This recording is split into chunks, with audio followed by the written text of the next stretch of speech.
Yo, so some things just aren't working for me in my studio anymore, and I have a plan to fix them. The three things that I really want to address in here would be this sketchy keyboard stand that I get a ton of questions about. My audio interface is finally starting to give me a bit of issues. I mean, come on. And this new love and joy I have of playing the keyboard.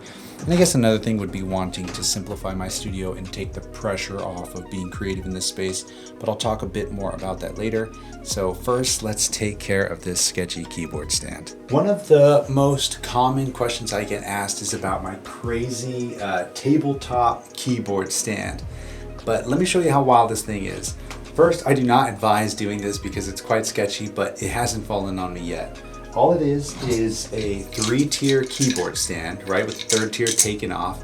And on the very first tier is just a giant piece of plywood with a heavy keyboard on it so I can put things on the side and not have to worry about everything else collapsing. I have a link in the description below to this keyboard stand, but I don't know if I'm exceeding its weight limits or restrictions. Nevertheless, it's pretty stable for the most part, unless you're like on the side banging on an MPC. Then it does this for a little bit, which is a little scary. But like I said before, it's never left me feeling too unsafe. The problem with this keyboard stand is that I only ever really have 2 keyboards here because of my worries about the weight. This means that I keep a ton of my synths in their boxes in the closet, right? And it becomes a total process to bring them out, plug them in, set up the audio routing, and get them going. It's a total Buzz Killington, especially when you're in the middle of a dope jam, to stop everything. And my goal is to have all my creative tools that I use the most nice and neatly organized and ready to go when I need them. Another little tip here is that I have a patch bay for my patch bay.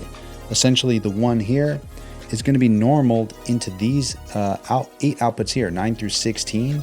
That way, if I do put anything small here on this table, I just need to run a cable here, not all the way across my desk and do something wild and like reach across this whole section, especially when the cables are all the way back here. It's easier to just grab a couple cables, plug them in right there, and already know that they're going to go into my audio interface right here. When trying to figure out a better solution and looking for different options online, I remembered that my old coworker Tom Edwards got super into woodworking. So I hit him up and asked if he would be down to design and create a keyboard synth cabinet stand for me from scratch to fit my dimensions, right? Basically a 3rd wave.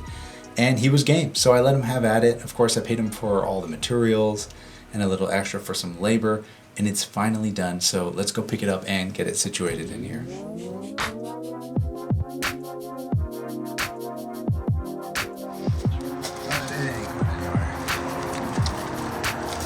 There she is.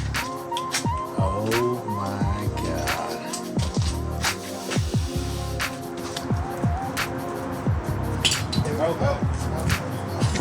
What did you just lose? The caster. Whoa.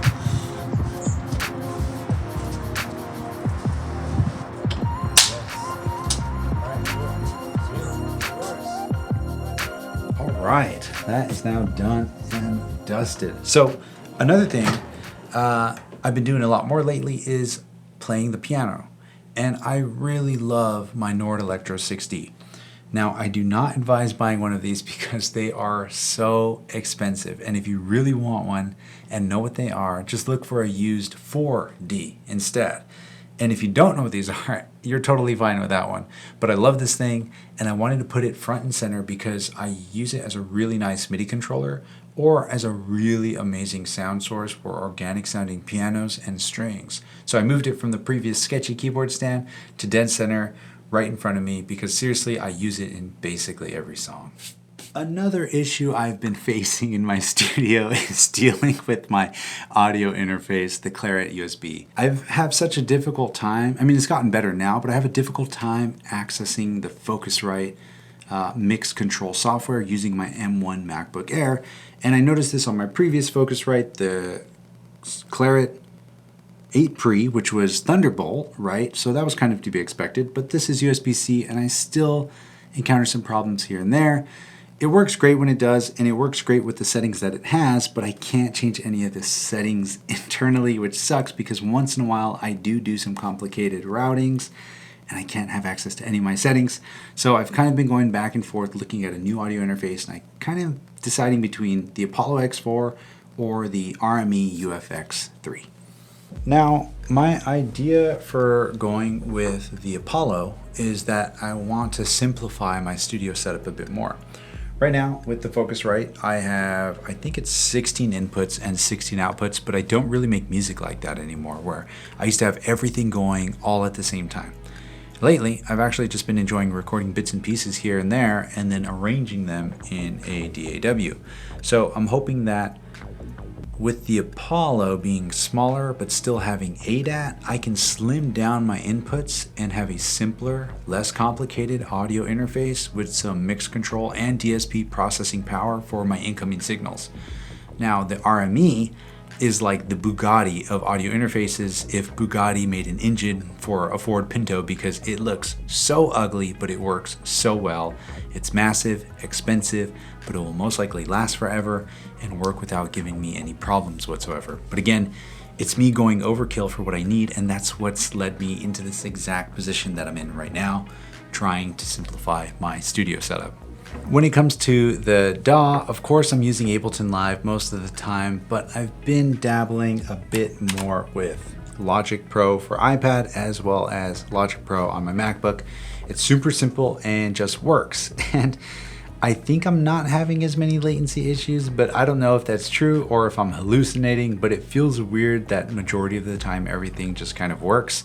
So again, going with the simplification of my studio, I think having a way to incorporate my iPad with Logic would be really fun and just a new way to work that would make things fun again, simpler, and take away the pressure of being in a professional studio and having to produce professional music, right? I talked about this before a while back, and essentially it just kind of boiled down to feeling pressure brought upon myself for having expensive equipment and making mediocre music. Of course, this is all self-induced. Boo-hoo, poor me. I have too much gear and I can't make music. I get it, but it doesn't make the feelings any less real. And I just will always remember being in my garage studio with 24 inputs and everything wired, ready to go, and pressing record, watching all the sequencer lights go, and not knowing where to put the first note. Analysis paralysis. And recording on my iPad, which has forced me to record things one at a time with some audio over USB device, has been extremely fun and liberating. So I'm hoping to bring some of that feeling here to my main studio. Right now, my three main instruments are the Digitact or the Octatrack. They kind of swap back and forth, right? I've been leaning more DT lately just because of Overbridge. After that, of course, is the trusty Rusty Nord. We already talked about this. It's basically on every track. String sounds, piano sounds. Yeah, I just love the way it sounds. And then after that, I need my synthesizer, and right now I've been using a ton of the Third Wave for the analog weird digital sounds that the Nord can't produce as well or as easily. And I guess recently I've been getting back into the small modular system. I recently did a video on it here, and it's been a lot of fun, but even this, is in and out of the setup. Usually I just grab some samples from whatever synth I'm using, throw it into whatever sampler I'm using, and just bang out some drums on that with the sample itself and call it a day. I've been making a lot of music this way lately, and it's been really fun, really simple, and I've just been having a blast. So now I want to know, have there been any changes in your studio setup that have had larger or longer lasting effects than you would have originally anticipated? I would love to know about them and read about them down in the comment section below. And until next week, my friend, I appreciate you, and you already know the drill. Share the love, share the knowledge. Knowledge is power. Peace.